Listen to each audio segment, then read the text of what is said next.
UGC NET 2021 Mission JRF. Welcome to my channel Tutorials by Shweta. I am Shweta and मैंने मेरा JRF commerce से qualify किया है। जैसे कि हमने पेपर 2 कॉमर्स की यूनिट 3 बिजनेस इकोनॉमिक्स शुरू करी थी, ये उसका पार्ट 7 है। तो अगर आपने पहले 6 पार्ट नहीं देखे तो प्लीज़ उन्हें भी जाकर देखिए। आज हम करेंगे कॉन्सेप्ट ऑफ यूटिलिटी। जैसे हम पीछे थ्योरी ऑफ डिमांड कर चुके हैं कि डिमांड क्या होती है, थ्योरी ऑफ डिमांड क्या है। अब जब भी हम डिमांड करते हैं तो 2 क्वेश्चन अराइज होते हैं हमारे माइंड में कि हम किसी भी चीज़ की डिमांड करते क्यों हैं, और अगर डिमांड कर रहे हैं तो कैसे किसी भी कमोडिटी की हमारी लिमिटेड इनकम के अंदर हम कैसे डिमांड करें कि हमारी सेटिस्फेक्शन मैक्सिमम हो। तो वो देखते हैं। 2 questions arise with regard to theory of demand. First one, why does the consumer demand a good or services. कोई भी कंज्यूमर कोई किसी भी गुड या सर्विसेज की डिमांड क्यों करेगा। और दूसरा, how does a consumer should spend his limited income on different goods and services so that he may get maximum satisfaction. कि कंज्यूमर अपनी लिमिटेड इनकम को कैसे स्पेंड करे गुड्स और सर्विसेज पर कि उसका सेटिस्फेक्शन मैक्सिमम हो। तो कोई भी कंज्यूमर डिमांड क्यों करेगा किसी भी चीज़ की, क्योंकि उससे कंज्यूमर को सेटिस्फेक्शन मिल रही है। अब अगर मेरे को भूख लगी है तो मैं चावल अगर खा रही हूँ, तो मैं चावल क्यों खा रही हूँ, क्योंकि चावल खाने से मेरी भूख मिट जाएगी। चावल मेरी जो वांट है उसको सेटिस्फाई कर रही है। तो हम डिमांड क्यों करते हैं, because it gives us utility. क्योंकि हम डिमांड करते हैं क्योंकि उससे हमें यूटिलिटी मिलती है। अब यूटिलिटी क्या होती है, तो want satisfying capacity of a good. किसी भी गुड के अंदर जो हमारी वांट को सेटिस्फाई करने की कैपेसिटी होती है उसको बोलते हैं यूटिलिटी। मतलब हमारी वांट को सेटिस्फाई करना इज यूटिलिटी। तो फर्स्ट क्वेश्चन का आंसर मिल गया कि हम डिमांड क्यों करते हैं, क्योंकि उससे हमें यूटिलिटी मिलती है। और यूटिलिटी क्या, जो हमारी वांट को सेटिस्फाई करे। अब नेक्स्ट कि हम अपनी लिमिटेड इनकम को कैसे स्पेंड करें कि हमारी वांट सेटिस्फाई हो जाए with a maximum level of satisfaction. तो उसके लिए इकोनॉमिक्स ने 3 थ्योरीज दी हैं, cardinal utility analysis, ordinal utility analysis and revelled preference analysis. हमारे सिलेबस में सिर्फ ये 2 हैं, रिवील्ड प्रेफरेंस हमारे सिलेबस में नहीं है। तो हमने ये तो देख लिया यूटिलिटी क्या है। अब अगर हम यूटिलिटी को नंबर में एक्सप्रेस करें कि भूख लगी थी, एक चपाती खा ली, तो वो चपाती खाने से कितनी हमारी वांट सेटिस्फाई हो गई। मैंने बोला 10, तो वो 10 जो हो गई वो हमारी यूटिलिटी है। तो जब हम यूटिलिटी को नंबर में एक्सप्रेस करें वो होती है कार्डिनल यूटिलिटी एनालिसिस। और जब हम यूटिलिटी को ऑर्डर में एक्सप्रेस करें कि भूख लगी थी, चपाती खाई, 4 चपातीस खाई, तो पहली वाली से जितनी सेटिस्फेक्शन, पहली वाली से मान लो सबसे ज़्यादा सेटिस्फेक्शन मिली तो उसको ऑर्डर दे दिया फर्स्ट। नेक्स्ट वाली से दूसरे लेवल पे मिली तो सेकंड। तो जब हम ऑर्डर में देते हैं अपने सेटिस्फेक्शन को उसको बोलते हैं ऑर्डिनल यूटिलिटी एनालिसिस। हमारा रिवेल्ड प्रेफरेंस एनालिसिस हमारे सिलेबस में नहीं है, बट फिर भी इसका मीनिंग देख लेते हैं। जब मान लो 2 कमोडिटीज़ हैं, एक तरफ एप्पल है एक तरफ ऑरेंज है। अब कंज्यूमर क्या प्रेफर करेगा, एप्पल या ऑरेंज। अगर कंज्यूमर एप्पल प्रेफर कर रहा है, बेशक एप्पल के प्राइसेस ऑरेंज से ज़्यादा ही क्यों ना हो, बट फिर भी कंज्यूमर एप्पल को प्रेफर कर रहा है, तो वो होएगी रिवेल्ड प्रेफरेंस एनालिसिस। मतलब प्रेफरेंस देखना कि 2 कमोडिटीज़ हैं या 3 कमोडिटीज़ हैं तो कौन सी हम फर्स्ट प्रेफर करेंगे। आज जो हम करेंगे यूटिलिटी पूरा वो कार्डिनल पे बेस है। कार्डिनल यूटिलिटी क्या है, कार्डिनल यूटिलिटी सबसे पहले किसने दी थी, cardinal utility is given by Marshall and Pigou. According to this analysis, utility can be measured in cardinal numbers like 1, 2, 3 etc. जैसे अभी बताया कि जब यूटिलिटी को नंबर में एक्सप्रेस करें वो कार्डिनल यूटिलिटी होती है। For example, in terms of cardinal utility analysis, it can be said that one gets a bowl of soup, 10 utils of utility. जैसे एक बाउल ऑफ सूप पिया, उससे 10 यूटिल्स मिली यूटिलिटी की। अब ये यूटिल्स क्या है? 10 मिला ठीक है, बट ये यूटिल्स क्या है? तो यूटिल्स जो है वो यूटिलिटी की यूनिट है। ओके, अब हमने यूटिलिटी देख लिया क्या होता है। यूटिलिटी वो जो हमारी वांट को सेटिस्फाई करे इज यूटिलिटी। अब देखते हैं यूटिलिटी के features. Utility is subjective. Utility जो है वो सब्जेक्टिव होती है, मतलब यूटिलिटी वो होती है जो हमारे मेंटल सेटिस्फेक्शन के साथ डील करती है। अब ऐसा हो सकता है कि किसी भी एक पर्टिकुलर कमोडिटी के लिए यूटिलिटी एक बंदे के लिए कुछ और हो और वही दूसरे के लिए कुछ और हो। Utility deals with mental satisfaction of a man. Utility जो है मैन की मेंटल सेटिस्फेक्शन के साथ डील करती है। A thing may have different utility for different persons. किसी एक पर्टिकुलर थिंग की यूटिलिटी डिफरेंट डिफरेंट पर्सन्स के लिए डिफरेंट डिफरेंट हो सकती है। For example, alcohol. एल्कोहल की यूटिलिटी, जो एल्कोहल लेते हैं, जो उन्हें कंज्यूम करते हैं, उनके लिए यूटिलिटी बहुत हाई होगी, और जो बिल्कुल भी नहीं लेते उनके लिए उसकी यूटिलिटी ज़ीरो होगी। तो कॉमोडिटी तो वही है एल्कोहल, बट डिफरेंट पर्सन्स के लिए उसकी यूटिलिटी डिफरेंट है। Next, utility is not essentially useful. मतलब यूटिलिटी वो है जो हमारी वांट को सेटिस्फाई करे। तो अब ये बोल रहे हैं कि यूटिलिटी ज़रूरी नहीं है कि वो हमेशा यूजफुल ही हो। A commodity have utility need not be useful. ज़रूरी नहीं है कि वो यूजफुल हो। If that thing satisfy his want then it has utility for him. अगर वो चीज़ किसी एक पर्टिकुलर पर्सन की वांट को सेटिस्फाई कर रही है तो उसके लिए वो यूटिलिटी है। Next, utilities relative. Utility relative होती है, मतलब फॉर एग्जाम्पल कूलर। गर्मियों में कूलर की यूटिलिटी कुछ और होगी, वही सर्दियों में कूलर की यूटिलिटी कुछ और होगी। तो कॉमोडिटी तो वही है cooler, but different different time पे उसकी यूटिलिटी डिफरेंट डिफरेंट होगी। Utility of a commodity never remains the same.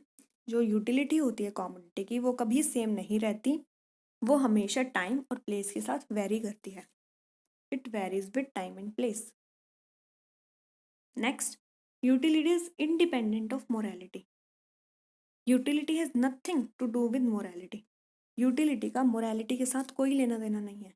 Utility वो है जो हमारी वांट को सेटिस्फाई करे, बट ज़रूरी नहीं है कि वो हमेशा एक मोरल ही हो। For example alcohol. एल्कोहल पीना नहीं चाहिए क्योंकि वो हमारी हेल्थ के लिए अच्छा नहीं है। तो यहाँ पर मोरल, अगर मोरल पॉइंट ऑफ व्यू से देखें तो अल्कोहल को कंज्यूम नहीं करना चाहिए, बट फिर भी लोग उसको करते हैं क्योंकि वो उनकी वांट को सेटिस्फाई कर रही है। तो यूटिलिटी का मोरालिटी के साथ कोई लेना देना नहीं है। अब आते हैं कॉन्सेप्ट ऑफ यूटिलिटी। यूटिलिटी के 3 कॉन्सेप्ट्स हैं: initial utility, total utility and marginal utility. सबसे पहले इनिशियल यूटिलिटी। इनिशियल यूटिलिटी का मतलब होता है कोई भी कमोडिटी जब कंज्यूम कर रहे हैं तो उसकी सबसे पहली यूनिट जो कंज्यूम करी वो initial utility. The utility derived from the first unit of a commodity is called initial utility. It is always positive. जो इनिशियल यूटिलिटी होती है वो हमेशा पॉजिटिव होती है।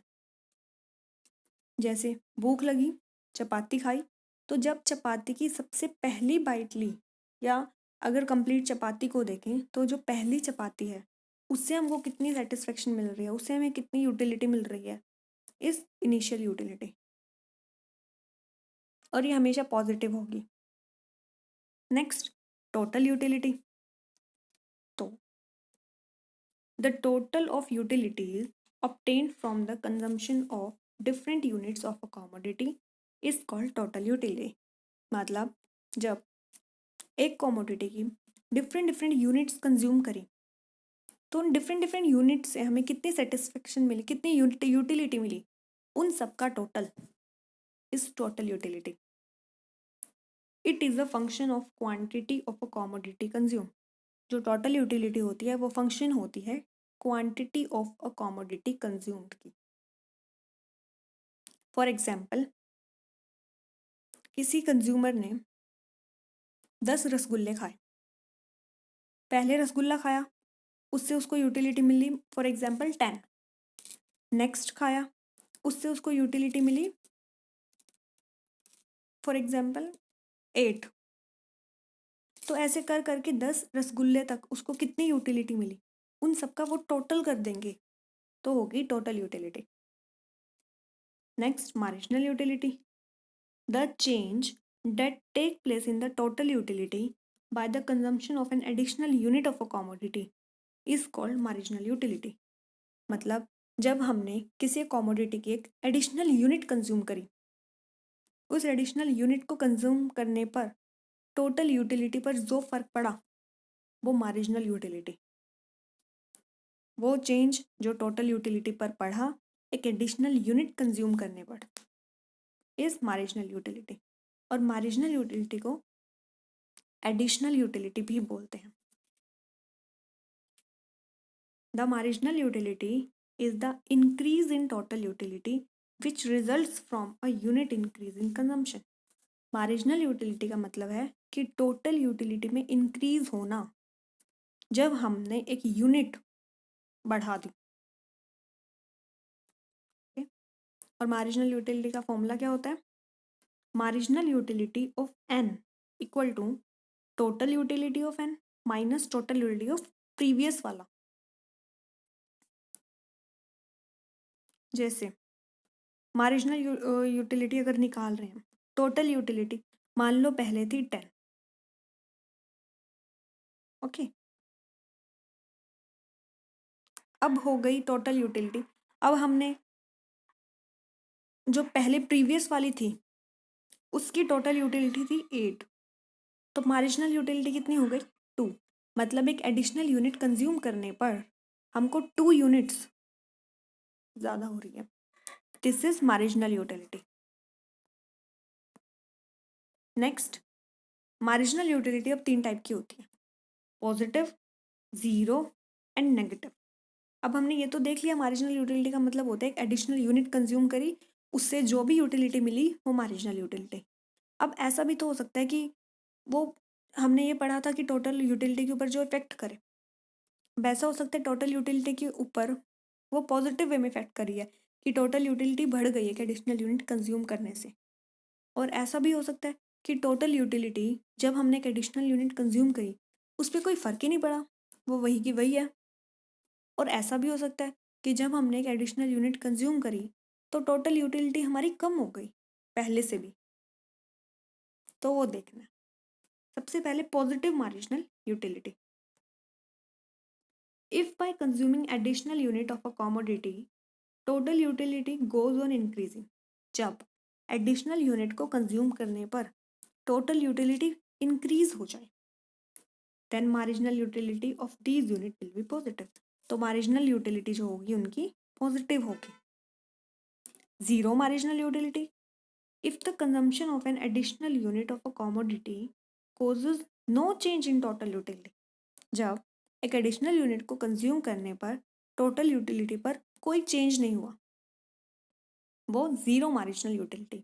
और इस लेवल पर टोटल यूटिलिटी मैक्सिमम होती है। Next, negative marginal utility. If bye consumption of an additional unit if a commodity causes fall in total utility, जब एक एडिशनल यूनिट कंज्यूम करने पर टोटल यूटिलिटी कम हो गई तब वो नेगेटिव मार्जिनल यूटिलिटी होगी। It means the marginal utility of that unit is negative. अब आते हैं रिलेशनशिप पर। हमने ये तो देख लिया टोटल यूटिलिटी क्या है और मार्जिनल यूटिलिटी क्या है। अब इनके बीच में रिलेशन क्या है उसको देखना। तो सबसे पहले टोटल यूटिलिटी और मार्जिनल यूटिलिटी के रिलेशन को बताया किसने था? जिब्बॉन्स ने। ओके, अब आते हैं रिलेशन पे। तो सबसे पहले देखते हैं मार्जिनल यूटिलिटी निकालनी कैसे। मार्जिनल यूटिलिटी हमने किया था टोटल यूटिलिटी जो है वो माइनस प्रीवियस वाली टोटल यूटिलिटी। टोटल यूटिलिटी 0 तो मार्जिनल यूटिलिटी कुछ भी नहीं है। टोटल यूटिलिटी 8 तो मार्जिनल यूटिलिटी क्या होगी 8 माइनस 0। तो जब टोटल ऐसे प्रीवियस वाले से माइनस करते जाएंगे तो मार्जिनल यूटिलिटी आती रहेगी। ओके, तो सबसे पहली जो कंज्यूम करी इसको बोलते हैं इनिशियल यूटिलिटी। ओके, और जब तक मार्जिनल यूटिलिटी पॉजिटिव है तब तक उसको बोलते हैं पॉजिटिव यूटिलिटी। मार्जिनल यूटिलिटी 0 तब उसको बोलते हैं ज़ीरो यूटिलिटी। और देख भी सकते हैं ज़ीरो यूटिलिटी क्या थी, जो टोटल यूटिलिटी पर कोई भी चेंज नहीं आया। तो देखो पहले भी 20 थी, एडिशनल यूनिट कंज्यूम करी फिर भी 20 है, कोई चेंज नहीं आया, तो ये क्या हो गई ज़ीरो यूटिलिटी। और टोटल यूटिलिटी 20 थी, एक एडिशनल कंज्यूम करी तो 18 हो गई, कम हो गई, तो ये होगी नेगेटिव यूटिलिटी। ये तो बात होगी उसके कॉन्सेप्ट की। अब देखते हैं रिलेशनशिप। तो देखो जब जब टोटल यूटिलिटी बढ़ रही है, जब जब टोटल यूटिलिटी बढ़ेगी मार्जिनल यूटिलिटी तब तक पॉजिटिव रहेगी। जैसे ही टोटल यूटिलिटी अपने हाईएस्ट पॉइंट पर होगी मार्जिनल यूटिलिटी 0 होगी। और जैसे ही टोटल यूटिलिटी कम हो गई तो मार्जिनल यूटिलिटी नेगेटिव में चली गई। ये इनके बीच में रिलेशन है, और इसको डायग्राम की फॉर्म में भी देख लेते हैं। यह है टोटल यूटिलिटी का कर्व और यह है मार्जिनल यूटिलिटी का कर्व। तो टोटल यूटिलिटी जब तक बढ़ रही है तब तक मार्जिनल यूटिलिटी गिर रही है, मार्जिनल यूटिलिटी लेकिन पॉजिटिव है, तब तक पॉजिटिव है। जैसे ही टोटल यूटिलिटी अपने मैक्सिमम पॉइंट पर पहुंची तभी मार्जिनल यूटिलिटी 0 हो गई, और जैसे ही टोटल यूटिलिटी गिरने लग गई मार्जिनल यूटिलिटी नेगेटिव हो गई। ओके, पढ़ लेते हैं। Total utility increases as increasing rate, MU is positive. जब तक टोटल यूटिलिटी बढ़ेगा इंक्रीजिंग रेट से तब तक मार्जिनल यूटिलिटी पॉजिटिव रहेगा। Total utility increases at decreasing rate. अब टोटल यूटिलिटी जब बढ़ तो रहा है बट डिक्रीजिंग रेट से, तो मार्जिनल यूटिलिटी गिरता रहेगा। व्हेन टीयू इज मैक्सिमम, जब टोटल यूटिलिटी मैक्सिमम होगा मार्जिनल यूटिलिटी 0 होगा। TU decreases, MU goes negative. हमने अभी देखा जब टीयू गिरने लग जाएगा तब मार्जिनल यूटिलिटी नेगेटिव हो जाएगा। When TU is maximum and MU is 0, that point is called point of saturation. जब TU maximum होगा और MU 0 होगा, इस point को बोलते हैं point of saturation. Okay? So this is all about the concept of utility. Utility क्या होती है? जो हमारी want को satisfy करे is utility. Utility को करने के लिए 3 theories दी थी, cardinal, ordinal and revelled preference. Revelled preference हमारे सिलेबस में नहीं है, हमें 2 करने हैं, कार्डिनल और ऑर्डिनल। जब यूटिलिटी को नंबर की फॉर्म में एक्सप्रेस करें तो कार्डिनल, जब यूटिलिटी को ऑर्डर की फॉर्म में एक्सप्रेस करें तो ऑर्डिनल। फिर हमने देखा यूटिलिटी के फीचर्स क्या हैं, यूटिलिटी के कॉन्सेप्ट क्या हैं, टीयू, एमयू इनिशियल, फिर एमयू पॉजिटिव, 0 नेगेटिव, फिर देखा relationship between TU and M. So this is all about today's session. Next video में हम करेंगे इनकी थ्योरीज कि कार्डिनल यूटिलिटी को करने के लिए जो नेक्स्ट क्वेश्चन सेकंड क्वेश्चन था कि कंज्यूमर अपनी इनकम को कैसे स्पेंड करे कि उसका सेटिस्फेक्शन मैक्सिमम हो जाए, तो इसकी थ्योरीज जो दे रखी हैं उनको करेंगे नेक्स्ट लेक्चर में। तो वीडियो अच्छी लगी तो please like and share the video and subscribe the channel. Thank you.